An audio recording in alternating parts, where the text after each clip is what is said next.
नमस्कार साथियों, आप सभी का बहुत बहुत स्वागत है आपके अपने YouTube चैनल स्ट्रीक ऑनलाइन पर। आप सभी का तहे दिल से शुक्रिया, इतना प्यार, इतना सपोर्ट देने के लिए। ऐसे ही साथ खड़े रहें और साथ बनाए रखें। आपके लिए एक नया से नया वीडियो आता रहेगा, डेली एक शॉर्ट वीडियो आता रहेगा। और जो बड़ा वीडियो है, एक टॉपिक के ऊपर एक वीडियो आएगा, वो 2 दिन या 3 दिन के बाद में एक बार आएगा। मगर शॉर्ट वीडियो है जो 60 सेकंड का, 1 मिनट का, वो डेली आपको देखने को मिलेगा विथ ट्रिक। आपको एक ट्रिक दिखेगी, कोई भी टॉपिक उसके साथ में ट्रिक लिखेगी और ट्रिक का वीडियो आपको दिखेगा। इसी के साथ में आज है जैन धर्म, और जैन धर्म में शुरुआत करते हैं जैन धर्म के बारे में कि जैन धर्म कहाँ से कब स्टार्ट हुआ था और इसकी संस्थापक कौन है और इसका लास्ट संस्थापक कौन है, इसके सब के बारे में डिस्कस करेंगे। तो सबसे पहले बात करते हैं जैन धर्म और जैन धर्म की उत्पत्ति। तो जैन धर्म की उत्पत्ति के बारे में बात करते हैं। जैन धर्म की उत्पत्ति होती 6ठी शताब्दी में।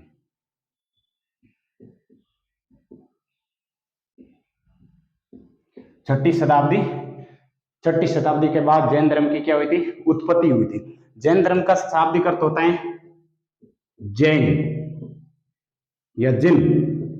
जैन या जिन होता है, जिसका मतलब होता है विजेता, जो कभी हारता नहीं है। जैन धर्म का मतलब होता है जैन या जिन, जिसका मतलब होता है विजेता, जो हमेशा विजय रहे, हमेशा जीतता रहे। और इस जैन धर्म का आगे बात करें तो इस जैन धर्म के संस्थापक है, और संस्थापक का नाम है ऋषभदेव। ऋषभदेव क्या है? जैन धर्म के संस्थापक है। और इस जैन धर्म में टोटल कितने तीर्थंकर हुए? टोटल तीर्थंकर, तो तीर्थंकरों की संख्या कितनी है? 24। जैन धर्म के बारे में बात की। जैन धर्म में सबसे पहले जैन धर्म की उत्पत्ति कब हुई? तो जैन धर्म की उत्पत्ति 6ठी शताब्दी में हुई थी। जैन धर्म में जैन धर्म का अर्थ क्या है? तो जैन धर्म का अर्थ है जिन या जैन, जिसका मतलब होता है विजेता। और जैन धर्म के संस्थापक कौन है? तो जैन धर्म के संस्थापक है ऋषभदेव। मुख्यतः जैन धर्म है जो सामने आया है महावीर स्वामी के समय, जो थे 24वें तीर्थंकर। और जैन धर्म में कुल तीर्थंकर कितने थे? 24 थे। और अंतिम तीर्थंकर था महावीर स्वामी। प्रथम तीर्थंकर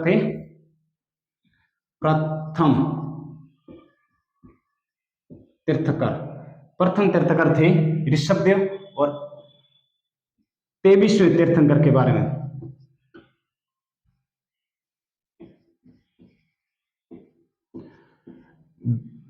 2 से लेकर के 22 तक के तीर्थंकर, या इनको हम बोल सकते हैं शिक्षक, आज तक किसी भी एग्जाम में पूछे नहीं गए हैं, तो हम उनकी बात करेंगे नहीं। बिना मतलब का कोई मतलब नहीं है उन्हें पढ़ने के। और 23वें तीर्थंकर के बारे में बात करें तो वो है पार्श्वनाथ। कौन है?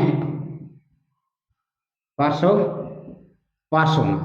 और इन पार्श्वनाथ के पिताजी थे, और इन पिताजी का नाम था अश्वसेन।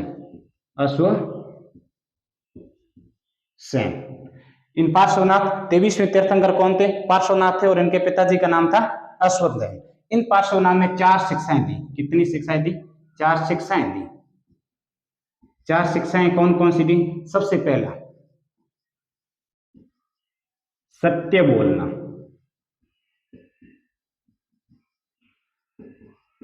चोरी न करना,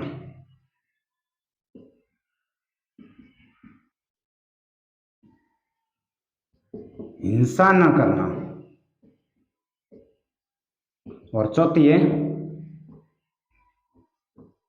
संपत्ति न रखना। जैन धर्म के 23वें तीर्थंकर के जिनका नाम था पार्श्वनाथ, और पार्श्वनाथ के पिताजी का नाम था अश्वसेन। और पार्श्वनाथ जी ने 4 शिक्षाएं दी थी। सत्य बोलना, सदा सत्य बोलना, चोरी ना करना, हिंसा ना करना, और संपत्ति न रखना। लेकिन आप एक बात ध्यान से देखिए कि आजकल सबसे ज्यादा संपत्ति अगर किसी के पास में है तो वो है जैन धर्म के पास में। जैन धर्म यानी कि बनिया लोगों के पास में सर्वाधिक संपत्ति है, सबसे ज्यादा पैसे वाले लोग होते हैं। फिर भी इन्होंने हमें ये याद रखना है कि 4 शिक्षाएं कौन कौन सी थी। उससे हमें कोई मतलब नहीं है कि किसके पास में संपत्ति ज्यादा है और किसके पास में कम है। तो आगे बात करते देखो।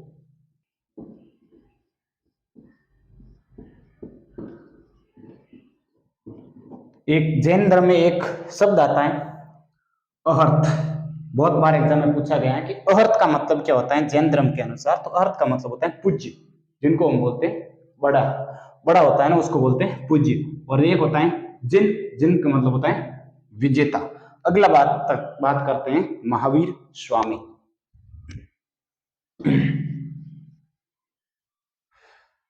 सबसे पहले देखिए 24 तीर्थंकर हो गए, उत्पत्ति 6ठी शताब्दी के बाद। जैन धर्म का अर्थ होता है जिन, जिसका मतलब होता है विजेता। और इसके प्रथम तीर्थंकर थे वो थे ऋषभदेव, इनका संस्थापक भी माना जाता है। और 23वें तीर्थंकर थे वो थे पार्श्वनाथ, जिनके पिताजी का नाम था अश्वसेन। और इसने 4 शिक्षाएं दी, वो थी सत्य बोलना, चोरी न करना, हिंसा न करना और संपत्ति न रखना। उसके बाद में आता अहर्त। अहर्त का मतलब होता है पूज्य, बड़ा। उसके बाद में आते हैं हमारे महावीर स्वामी।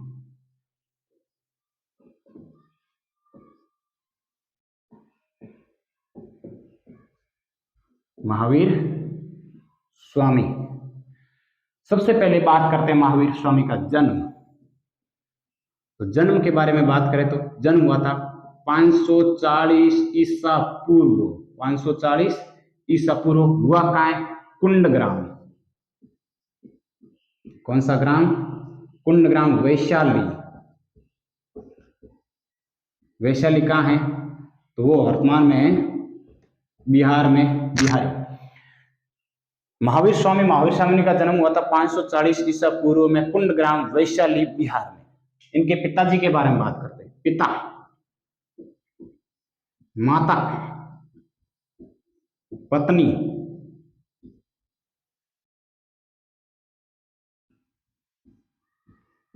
पुत्री।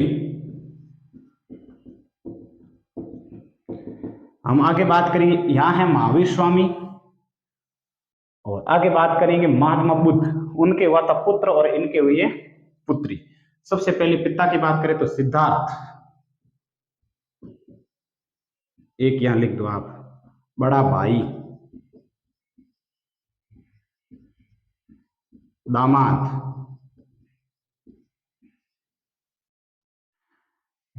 बचपन नाम,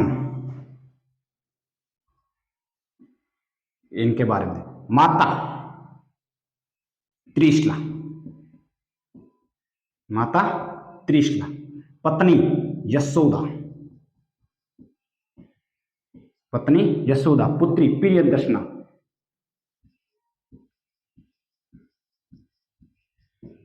पुत्री प्रियदर्शना। बड़ा भाई नंदीवर्धन। दामाद और बचपन का नाम वर्धमान। दामाद जामिल। ये थे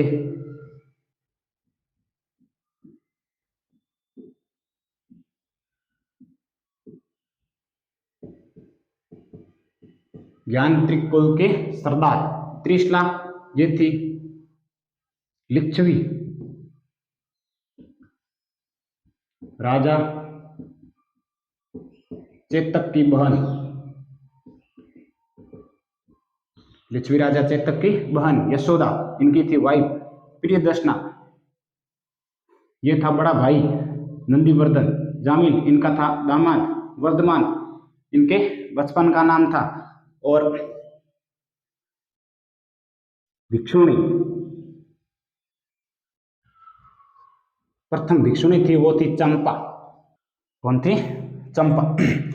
अब देखते हैं, महावीर स्वामी ने 30 वर्ष की आयु में, 30 वर्ष की आयु में अपना घर त्याग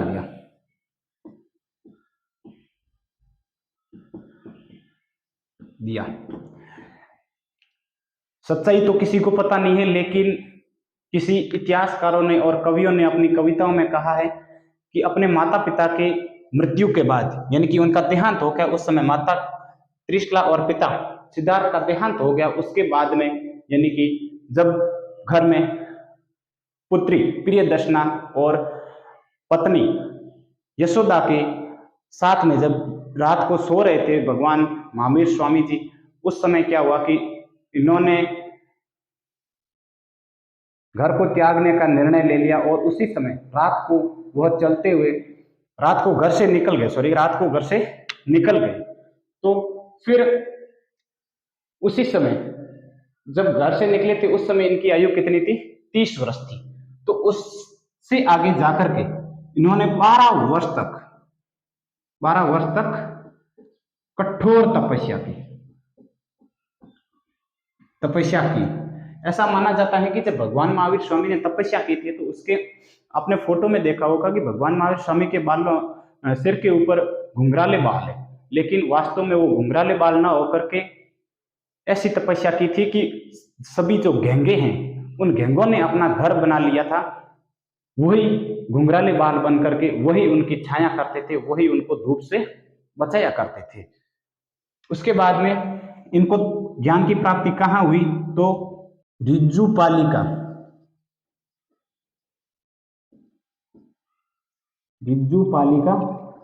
नदी के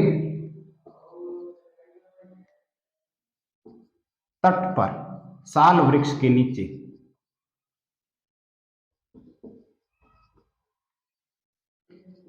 इनको क्या हुआ था? ज्ञान की प्राप्ति हुई, जिन्हें जैन धर्म में कहा जाता है कि इनको क्या मिल गया था? मोक्ष मिल गया था। इससे पहले ये और उस समय इनकी आयु कितनी थी? तो उस समय इनकी आयु हो गई थी 30 वर्ष, घर से छोड़ दिया था। 12 वर्ष, ये 42 वर्ष, 42 वर्ष इनकी 42 वर्ष की आयु में इन्होंने ज्ञान प्राप्त किया। जब ये 42 वर्ष के नहीं हुए थे उस समय तपस्या करने गए थे। उस समय इनका नाम था क्या? वर्धमान। इनका नाम था वर्धमान। और जब इनको ज्ञान प्राप्त हो गया था उसके बाद में ये उनको मोक्ष प्राप्त हो गया था। उनके बाद में कहा जाता है कि इनको बोला गया था महावीर स्वामी। इनको महावीर स्वामी के नाम से, भगवान महावीर स्वामी के नाम से जाना गया। सबसे पहले पिता की बात की हमने, सिद्धार्थ ज्ञानत्रिक कुल के सरदार थे। जन्म हुआ था 540 ईसा पूर्व में कुंडल ग्राम वैशाली में। बचपन का नाम था वर्धमान। माता थी त्रिशला, पत्नी थी यशोदा, पुत्री थी प्रियदर्शना, या इसको कहा जाता है अनुज।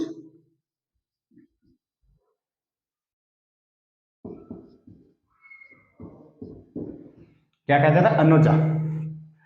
बड़ा भाई था नंदीवर्धन। इसी के यानी कि इन्हीं की परमिशन से, इन्हीं की अनुमति से, नंदीवर्धन जी की अनुमति से ही भगवान महावीर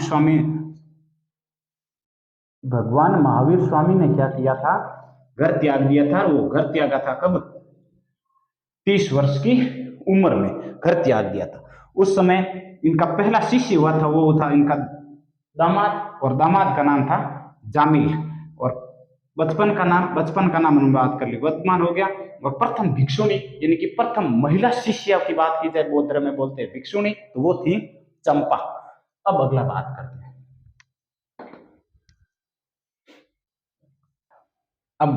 हैं।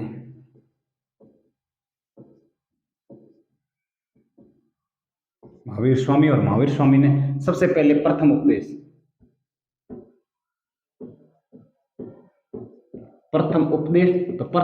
दिया था पावा, और वही पावा नगरी बिहार। क्या है? अब इसका नाम है पावा नगरी बिहार। दिया था प्राकृत भाषा अर्धमगधी।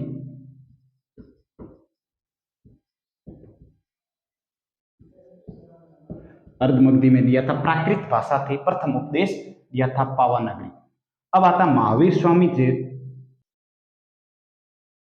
इनके अनुयायी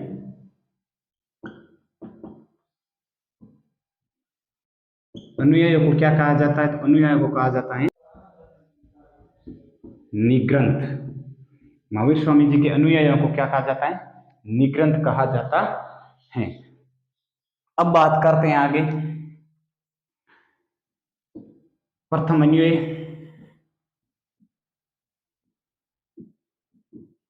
तो हमने पहले बात कर ली थी दामाद। कौन था? दामाद। अब बात करते हैं जो महावीर स्वामी जी के शिष्य थे,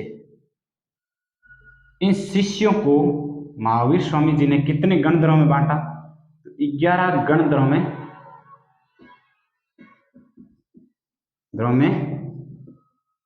बांटा।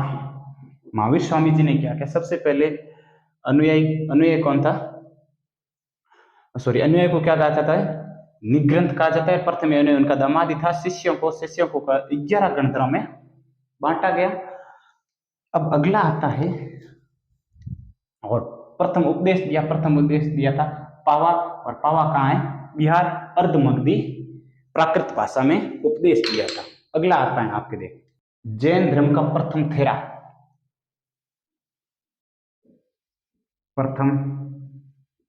थेरा बोल सकते हो या बोल सकते हो मुख्य उपदेशक। तो ये थे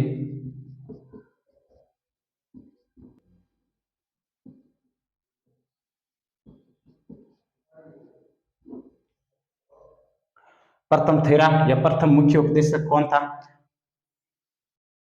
आर्य सुधर्मा। आर्य सुधर्मा एकमात्र ऐसा इंसान था जैन धर्म के अंदर, अगर हम जैन धर्म की बात करें तो आर्य सुधर्मा एकमात्र ऐसा इंसान था, ऐसा एकमात्र गंधर्व था जो महावीर स्वामी जी के मृत्यु के बाद भी जीवित था। यानी कि जब महावीर स्वामी जी की मृत्यु हो गई थी ना, उस समय जीवित कौन था? तो पुराने वालों में से तो वो था आर्य सुधर्मा, ये जीवित। अब आता है महावीर स्वामी के भिक्षुणी संघ का प्रधान। भिक्षुणी संघ का प्रधान, तो भिक्षुणी संघ का प्रधान कौन था? चंदना। ये कोई महिला है, चंदना थी भिक्षुणी संघ की प्रधान। अब आता है इनकी मृत्यु। तो मृत्यु हुई है गुरु 72 वर्ष की आयु,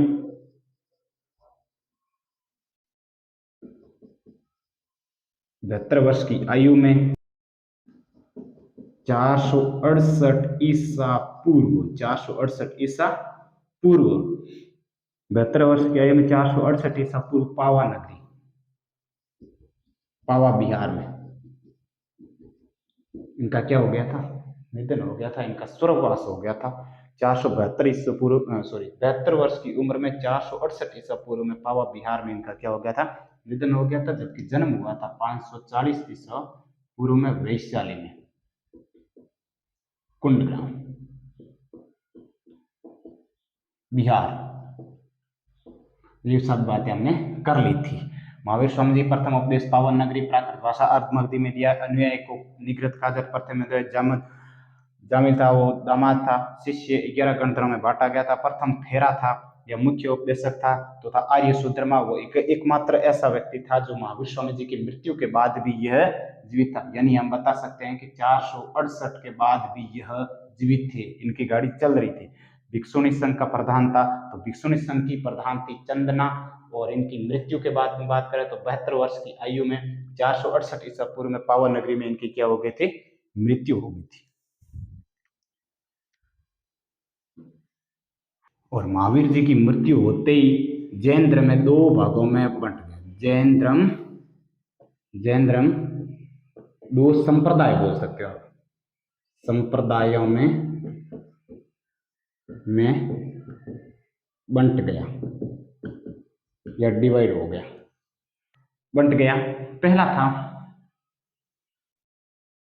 श्वेतांबर,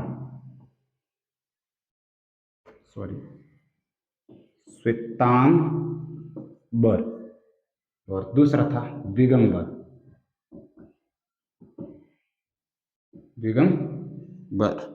श्वेतांबर श्वेत वस्त्र धारण करते थे, श्वेत वस्त्र पहनते थे।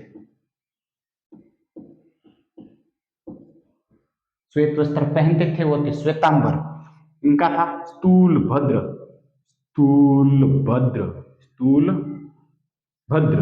इनका संस्थापक कौन था?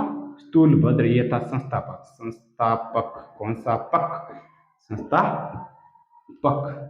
ये नंगा घूमते थे, नग्न अवस्था, नग्न अवस्था या नग्न ही रहते थे। इनका था भद्र बाहु। भद्र बाहु, भद्र बाहु क्या था इनका? संस्थापक था। अब इनकी ट्रिक देखो, इनकी ट्रिक देखो। स से श्वेतांबर, स से श्वेत वस्त्र, स से स्थूल भद्र। स से श्वेतांबर, स से श्वेत वस्त्र और स से स्थूल भद्र। स हो गया। और जो बाकी आता है ऑप्शन में द्विगांबर में कर देना। द्विगांबर नग्न रहते थे, भद्र बाहु, सब अलग ही है, कोई ट्रिक नहीं। स से श्वेतांबर, स से श्वेत वस्त्र और स से स्थूल भद्र, इससे बाहर नहीं जाएगा। अगला आता है देखो, अब आती इनकी, ये रहने देते हैं। अब बात करते हैं आगे जैन संगीतियां। जैन संगीतियां।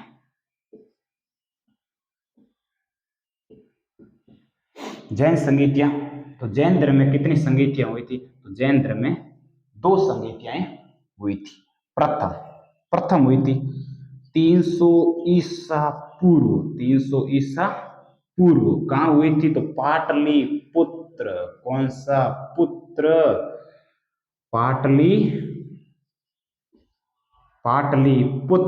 पाटलिपुत्र में हुई थी। 300 ईसा पूर्व में हुई थी। और ये हुई थी अपने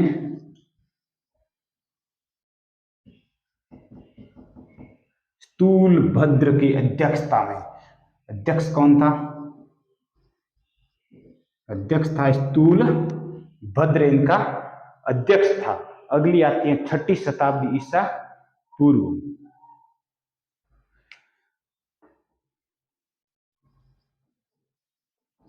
6ठी शताब्दी ईसा पूर्व। 6ठी शताब्दी ईसा पूर्व में हुई कहां थी? ये हुई थी अपने वल्लभी। कहां हुई थी? वल्लभी में हुई थी। इसका अध्यक्ष था श्रमाश्रवण। इसका अध्यक्ष कौन था? श्रमाश्रवण था। पहली कब हुई? तो 300 ईसा पूर्व में पाटलिपुत्र में। अध्यक्ष कौन था? स्थूलभद्र। दूसरी कब हुई थी? 6ठी शताब्दी से वल्लभी में हुई थी और श्रमाश्रवण इसके अध्यक्ष थे। अब आता है त्रिरत्न। कौन से रत्न आते हैं? त्रिरत्न आते हैं। जो 3 रत्न थे वो यहां लिख देते हैं।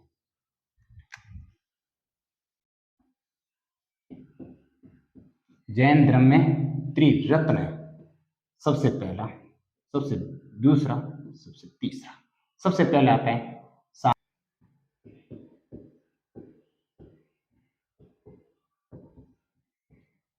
साम्यक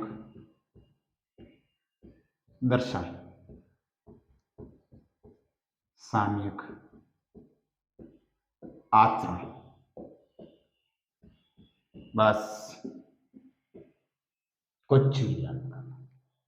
साम्यक दर्शन, साम्यक ज्ञान, साम्यक आचरण। जैन धर्म में 2 संप्रदाय थे। स श्वेतांबर श्वेत वस्त्र स्थूल भद्र, द्विगांबर नग्न अवस्था स्थूल भद्र बहु संगीतियां हुई थी।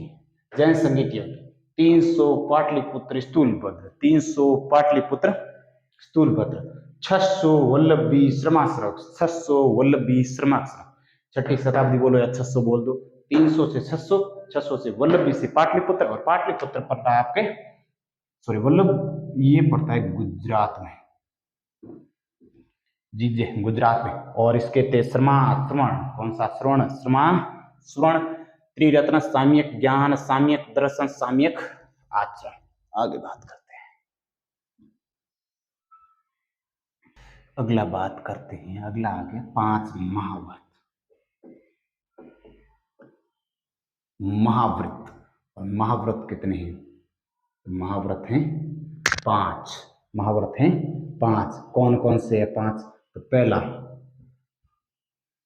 सत्य, असत्य,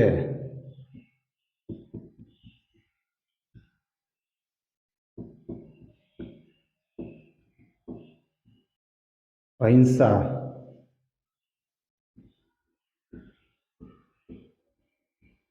अपरिग्रह,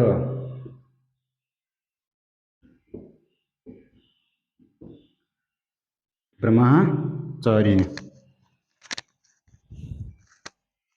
ये 5 महाव्रत थे और इनमें से ये था, जो ये महाव्रत था ब्रह्मचर्य, ये महावीर स्वामी ने दिए।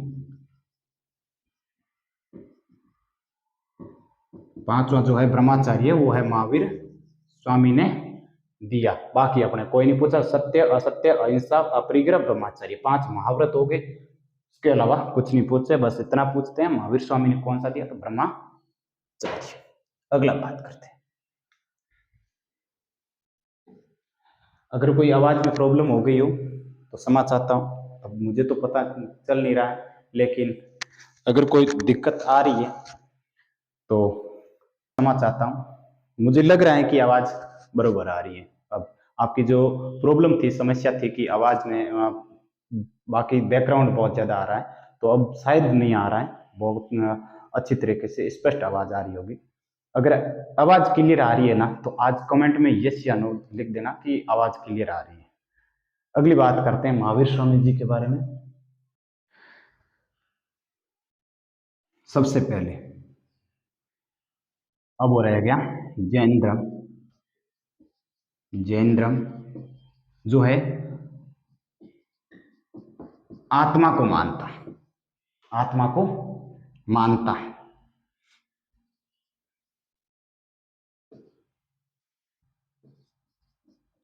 पुनर्जन्म को मानता है।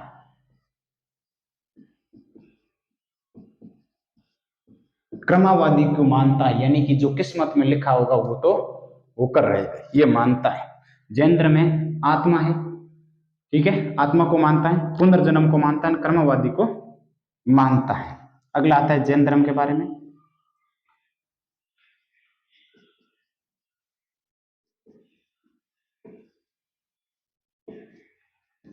आध्यात्मिक विचारों को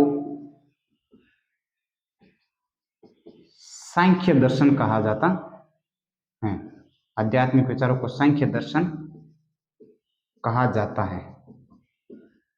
जैन धर्म के जो आध्यात्मिक विचार है उनको क्या कहा जाता है, सांख्य दर्शन कहा जाता है। इनमें आत्मा को माना जाता था, पुनर्जन्म को माना जाता था, कर्मवाद को माना जाता था। आध्यात्मिक विचारों को सांख्य दर्शन कहा जाता है। और जैन धर्म के साहित्य को क्या कहा जाता है, आगम कहा जाता है। आगम कहा जाता है आमतौर पर, इसको ग्रंथ भी कह सकते हैं, लेकिन आगम कहा जाता है। साहित्य को क्या कहा जाता है, आगम कहा जाता है। और आध्यात्मिक विचारों को सांख्य दर्शन कहा जाता है। अगला आता है जैन धर्म में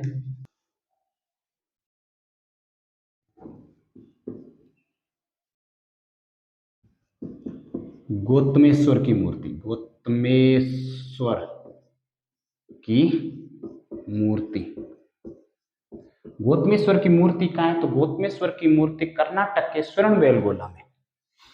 कहाँ है, कर्नाटक के श्रवणबेलगोला, कर्नाटक के श्रवणबेलगोला में गौतमेश्वर की मूर्ति 10वीं शताब्दी में इसकी